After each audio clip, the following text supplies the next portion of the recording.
Los amigos de los anfibios, episodio 24, Tierra de anfibios. Nos encontramos en algún punto de la meseta norte de la península ibérica. Un paisaje tranquilo, dominado sobre todo por la dehesa ganadera. Aquí podemos encontrar diferentes puntos de agua, por ejemplo ríos y arroyos, pero no solamente esos, también muchísimas charcas ganaderas, para que pueda beber tranquilamente el ganado. Es un paisaje en el que podemos encontrar extensos pastizales y también en los árboles los característicos nidos de las cigüeñas, tan representativos de estas zonas de Castilla. Y evidentemente, con tantos puntos de agua, la diversidad y abundancia de anfibios va a ser muy grande, aunque eso no significa que su vida sea tranquila, ya que como podéis ver en las imágenes, hay caminos, carreteras y estructuras para la ganadería, como los pasos canadienses, que son estas rejas que podéis observar en el suelo, que pueden hacer que la vida de todos los anfibios que aquí habitan sea muy complicada. Cae la noche, y toda una serie de especies de simpáticos anfibios entra en escena para comenzar sus actividades. Quizá uno de los más comunes sea este, el sapo corredor. Aquí tenemos a una especie muy interesante. Se trata del sapo partero ibérico, Alites cisternasi. Un sapito pequeño pero robusto. Un sapo que es endémico de la península ibérica. Seguramente el anfibio anuro más abundante de estos lugares sea este, el sapo de espuelas, Pelobates cultripes. El sapo de espuelas es un anfibio anuro de tamaño mediano.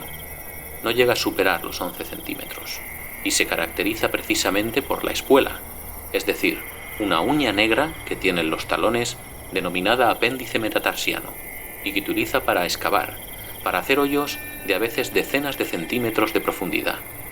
El sapo permanece allí enterrado, a veces durante largos y largos meses, y es capaz de notar el impacto de las gotas de lluvia en el suelo cuando empieza a llover. Cuando esto ocurre, los sapos de espuelas empiezan a emerger, usando su dura y osificada cabeza como si fuera una pala. La verdad es que en estas zonas ganaderas de la meseta norte es verdaderamente espectacular ver una noche lluviosa cómo comienzan a emerger cientos y cientos de estos sapos por todas partes. Es un animal valioso, interesante y sumamente beneficioso por la gran cantidad de invertebrados, entre ellos insectos, que es capaz de devorar. Sin duda un anfibio muy interesante y valioso el sapo de espuelas, aunque hay que reconocer que su expresión es bastante curiosa. Quizá con una expresión mucho más severa encontramos a otra joya dentro de los anfibios, el sapo común ibérico, Bufo spinosus. Se trata del anfibio de mayor tamaño de toda Europa, que también sale a patrullar durante la noche en busca de alguna suculenta presa. El anfibio que estáis viendo ahora mismo, aunque parezca una rana, en realidad no lo es. Es una especie muy curiosa de anfibio conocida como sapillo pintojo ibérico, Discoglossus galganoi, y pertenece a la misma familia de sapos que los sapos parteros, una familia muy antigua. Podemos ver en el rostro de este sapillo pintojo que ha pasado durante su vida por alguna dificultad, y es que, aunque en estas zonas se dan las condiciones para acoger a una gran diversidad y abundancia de anfibios, hay que decir que no están exentos de peligros. Sin duda, una de las mayores amenazas para estos animales son las carreteras. Decenas, si no cientos, pueden morir atropellados en una sola noche. Muchas veces necesitan cruzar las carreteras para ir de un sitio a otro, como el sapo corredor o el gallipato que estáis viendo. Pero muchas veces acuden a ellas porque el sustrato de las carreteras retiene mucho la humedad, algo que estos animales necesitan bastante. Además, las carreteras son lugares muy despejados, y muchos anfibios, como este precioso tritón jaspeado, las utilizan para otear y poder localizar a sus posibles presas. El tritón jaspeado es uno de los anfibios urodelos más abundantes que podemos encontrar aquí, en estas zonas de la meseta norte.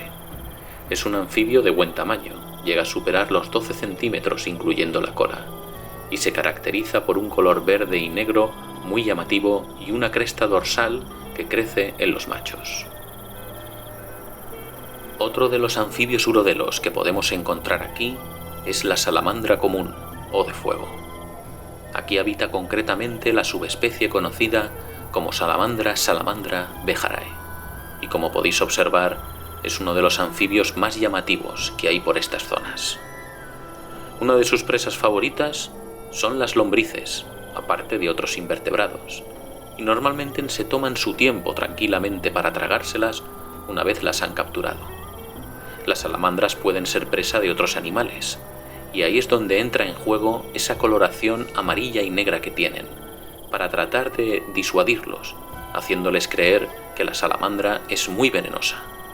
En realidad, la salamandra es inofensiva, incluso para el ser humano, en contra de tantos mitos e historias que dicen que la salamandra es un animal peligroso que puede resultar mortal para las personas.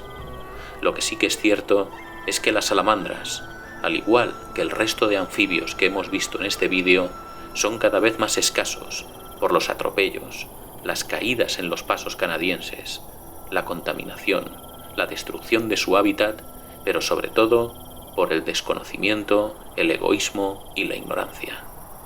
Todos debemos luchar para que nuestra tierra sea ahora y en el futuro tierra de anfibios.